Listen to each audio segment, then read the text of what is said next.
Nah, untuk membahas tenang ketika bencana datang, sudah bersama kami Bapak Vankar Umran, CEO BRI Insurance. Selamat sore Pak Vankar. Selamat sore Mbak Sasa. Sehat ya Pak Gimana Vankar? kabar? Alhamdulillah. Terima kasih nih sudah meluangkan waktunya di cuap-cuap cuan berkah nih. Terima kasih sudah diundang datang kemari. Iya Pak Vankar, kita tahu nih bahwa masuki tahun 2021 negara kita ini dihadapkan dengan berbagai bencana alam mulai dari banjir bandang, kemudian tanah longsor. Padahal kan kita tahu ya bahwa Indonesia ini memang rentan terhadap bencana alam. Lantas seberapa besar sih urgensi dari memiliki asuransi bencana ini? Apalagi kita tahu juga bahwa adanya keterbatasan fiskal di pemerintah yang saat ini tengah fokus dalam penanganan pandemi COVID. Ya, jadi tentu kita sama prihatin ya bahwa bencana silih berganti di negeri kita. Bahkan tadi dibacakan bencana di Indonesia ini dari Januari sampai April saja 2021 itu 1.110 kejadian besar dan kecil ya. Puluhan juta, ratusan ribu orang mengungsi, ratusan ribu rumah rusak, itu kita prihatin. Dan kemudian karena kita berada pada ring of fire, berarti kita semua dimanapun kita berada itu kita rawan bencana sesungguhnya. Sehingga itulah makanya kalau kita bilang penting ke asuransi bencana, ya pasti penting. Karena kita memang berada pada risiko bencana itu. 1.110 kejadian dalam kurun 4 bulan, itu luar biasa, artinya dalam 1 bulan itu 25 kejadian, lebih 25 kejadian. Maka saya katakan bahwa penting untuk saatnya lah sekarang ini kita sadar bahwa asuransi bencana ternyata memang penting. Karena faktanya juga di lapangan, ketika terjadi pertanggungan asuransi suatu aset, ya, aset itu diasuransikan, itu sebenarnya standarnya adalah tidak masuk bencana. Katakanlah Mbak Sasa punya mobil, punya rumah yang diasuransikan. Ketika terjadi risiko karena bencana, itu di luar daripada pertanggungan.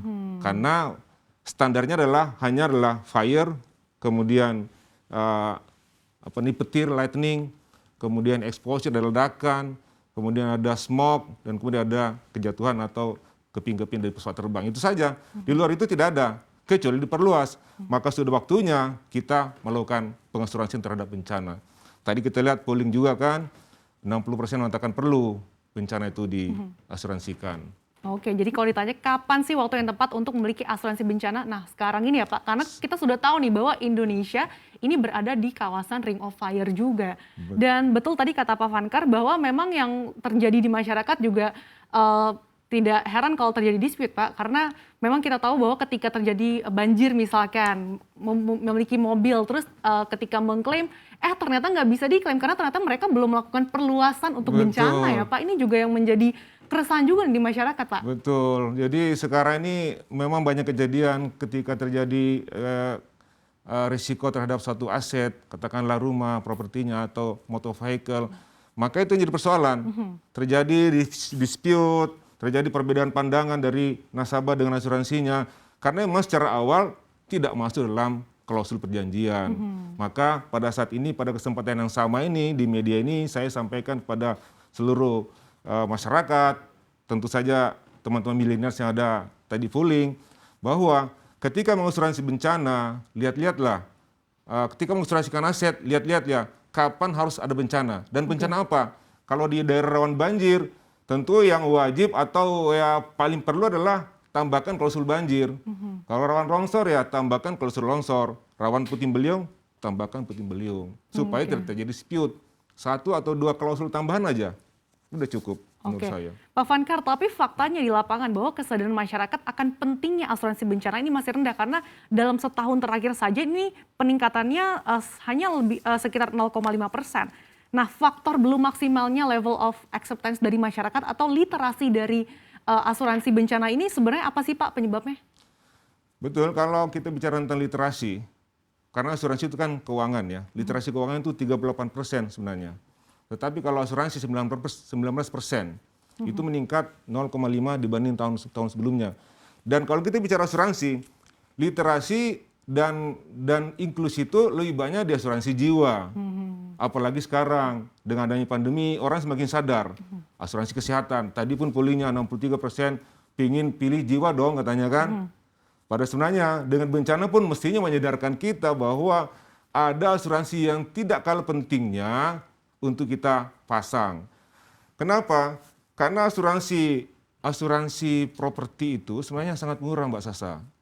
Misalnya kita punya rumah, katakanlah senilai 1 miliar, ya 1 miliar ya, tidak terlalu mahal, tidak terlalu murah juga. Itu setahun kita cukup bayar premi 300 sampai 500 ribu. Oke.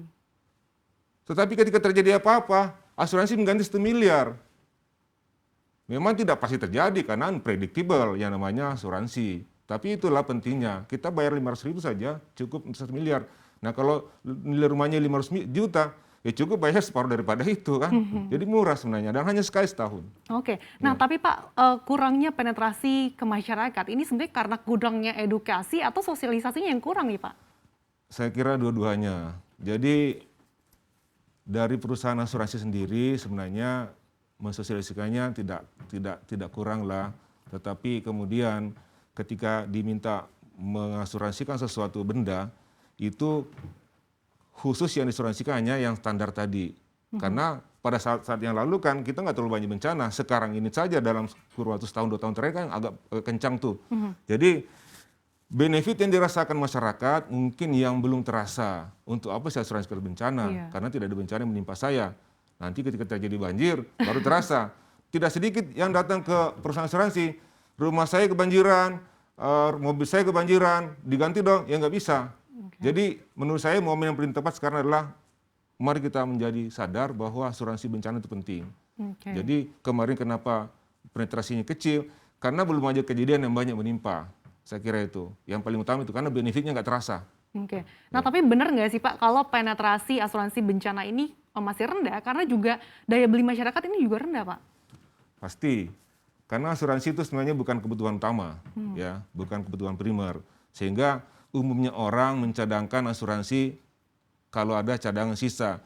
Yang pertama, yang kedua, umumnya orang juga mengasuransikan sesuatu, rumah ataupun mobil itu karena quote unquote terpaksa. Kenapa? Karena pinjam kredit di bank, banknya mewajibkan sehingga asuransikan.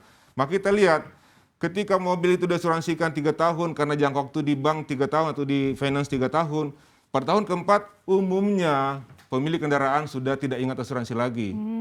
Seperti itu. Jadi awareness kita terhadap asuransi memang kurang. Seperti itu. Tapi kemudian dengan pandemi ini, dilema juga. Kita mau tingkatkan asuransinya. Keuangan kita nggak mencukupi. Kita tidak asuransi, banyak risiko. Tetapi sebenarnya dengan masa pandemi kemarin, OJK sudah melakukan relaksasi juga. Antara lain ya, itu bisa installment. Ada juga yang kedua ada batas tinggi, batas bawah, preminya minimal segitu. Sekarang batas bawah diturunkan lagi, jadi lebih murah lagi sekarang. Seperti itu. Oke, Pak, dengan berbagai bencana yang terjadi di Indonesia belakangan ini, kemudian juga ditambah lagi dengan cuaca ekstrim, ada nggak sih Pak korelasi antara semakin meningkatnya bencana alam yang terjadi di Indonesia dengan peningkatan asuransi bencana yang saat ini terjadi? Nah ini persoalannya, karena bencana kan datang tiba-tiba nih. Kebiasaan masyarakat kita sebelumnya mengasuransikan sesuatu kan tidak memikirkan bencana. Bahkan mungkin banyak di antara mereka tidak ngerti bahwa bencana tidak masuk, banjir tidak masuk, gempa bumi tidak masuk. Nanti sekarang ini terjadi kejadian baru pada sadar, ternyata nggak masuk. Apakah tiba-tiba signifikan naiknya? Tidak tiba-tiba signifikan ketika banyak bencana tiba-tiba banyak, tidak juga. Tetapi ada peningkatan itu ada peningkatan, terutama di perluasan-perluasan tadi itu. Pada saat dia jauh tempo, pada saat dia baru masuk, ada perluasan dan tambahan, klausul tambahan itu. Jadi tidak juga, tapi kesadaran karena itu sudah banyak. Seperti itu Mbak Sasa. Jadi kesadarannya memang sudah mulai meningkat, tapi tidak berkorelasi secara signifikan ya Pak Van? Belum, kalau bilang tren, belum sama. Trajektorinya belum sama. Nah tapi kalau misalkan dengan berbagai bencana yang melanda Indonesia saat ini, apa saja sih Pak tantangannya ini untuk meningkatkan awareness nih untuk orang supaya memiliki asuransi bencana? Yang pertama kalau kita bilang bagaimana mengajak orang berasuransi, yang pertama sekali adalah kita perusahaan asuransi itu harus membangun trust dulu ya. Membangun trust artinya bahwa menunjukkan bahwa perusahaan asuransi itu memang perusahaan yang layak dipercaya. Artinya kejadian-kejadian kemarin kita harus tutup dengan membangun komunikasi yang lebih efektif. Yang kedua adalah memastikan atau menyampaikan kepada mereka benefit apa yang diperoleh ketika kita mengasuransikan. Karena tidak mengerti benefit, tidak mengerti risiko, maka tidak ada asuransi. Tantangan pertama artinya melakukan sosialisasi dan komunikasi lebih intensif pada masyarakat. Kemudian yang berikutnya adalah bagaimana kita mengakomodasi dengan biaya-biaya yang affordable. Tadi OJK tadi sudah menyampaikan ada relaksasi, kemudian ada penurunan premi dan sebagainya. Itu sebenarnya sudah cukup. Nah kemudian sekarang ini pun perusahaan asuransi harus lebih kreatif membuat suatu produk yang customized. Misalnya sekarang, kalau kita asuransi mobil, terus paketnya kan setahun, 2 tahun, 3 tahun. Harusnya ada, dan itu harusnya ada bisa lebih murah. Mungkin hanya sebulan, mungkin hanya 2 minggu, mungkin hanya seminggu. Harus ada produk seperti itu. Dan itu sudah mulai ada. Sudah ada itu produk. Jadi sekarang asuransi pun, cara menjangkau asuransi pun tidak lagi harus ketemu dengan petugas asuransi. Sekarang sudah ada aplikasi yang namanya aplikasi mobile untuk beli asuransi. Dan itu bisa kita beli untuk apa saja, berapa lama jangka waktunya, pilih premium berapa saja, itu bisa sekarang.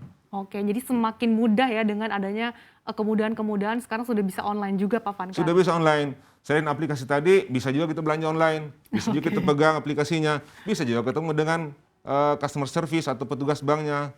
Jadi semua lengkap ya. Jadi channelnya pun diperluas, kemudian komunikasinya diperbanyak, kemudian kustomisasi produknya juga dilakukan dengan lebih baik lagi. Oke, nah kalau dari segi produk asuransi nih, seperti apa sih Pak yang dibutuhin atau yang bisa dipilih nih untuk memilih asuransi bencana alam yang mungkin bisa kita antisipasi kerugiannya?